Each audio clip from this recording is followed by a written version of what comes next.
And did you know that a female cat's reproductive cycle can be influenced by many factors? Let's dive into the fascinating world of cat biology. Female cats, or queens as they are often called, are seasonally polyestrous. This means that during the breeding season, they have multiple estrus or heat cycles. Unlike us humans, their fertility is dictated not by a monthly cycle, but by the seasons, and more specifically by the amount of daylight. But that's not all.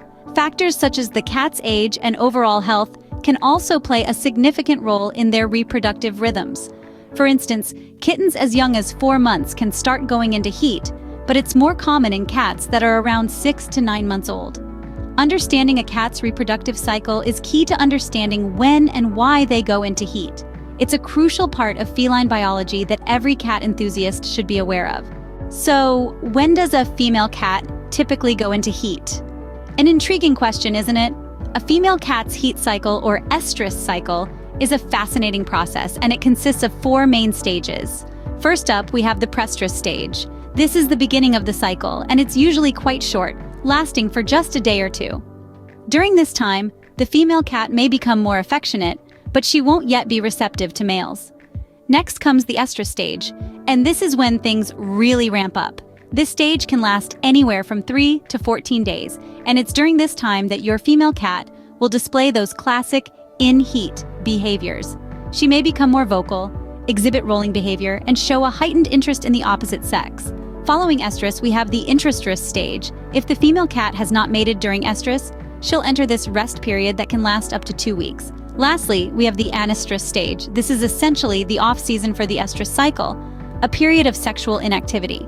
Now, hold on to your hats because a female cat can go into heat as often as every 2 to 3 weeks during the breeding season, which is typically in the spring and summer. So it's quite common for a cat to go into heat several times during the breeding season. But how can you tell if your cat is in heat? Well, there are several telltale signs that your feline friend is experiencing this phase of her reproductive cycle. One of the most obvious indicators is a change in behavior. You might notice your cat becoming more affectionate than usual. She might rub against furniture, your legs, or any object within her reach more frequently.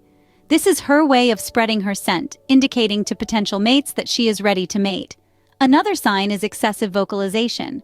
Your cat might start to meow, yowl, or purr more than usual, especially during the night. This might sound like she's in distress, but don't worry, it's just her way of calling out to potential mates. Your cat might also adopt certain postures that signal she's in heat. For example, she might raise her hindquarters, tuck her tail to the side, or tread her back legs while lying down. These are all mating postures, and they're another sign that your cat is in heat. These signs can be distressing for both the cat and the owner. They can lead to sleepless nights and, if not managed properly, unwanted pregnancies. Recognizing these signs can help you manage your cat's behavior and prevent unwanted kittens.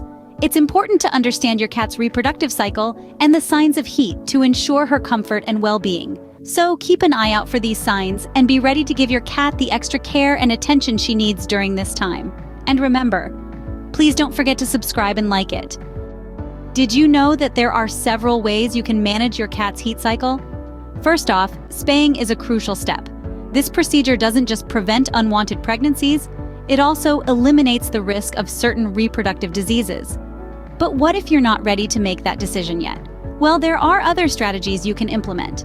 During your cat's heat cycle, provide a safe and calm environment. Keep the noise to a minimum and make sure they have a cozy, quiet place to rest. Additionally, consider using feline pheromone diffusers. These mimic the happy pheromones cats naturally produce, helping to create a sense of calm and comfort. Remember, it's essential to consult with your vet to discuss the most suitable options for your feline friend. Every cat is unique, and what works for one may not work for another. Remember, responsible pet ownership includes managing your cat's reproductive health. So please don't forget to subscribe and like it. So now you know how often cats go into heat and what you can do about it. Remember, cats can frequently go into heat during the breeding season. There are clear signs like increased affection and loud vocalizations that your feline friend might be in heat. And don't worry, there are effective ways to manage this behavior.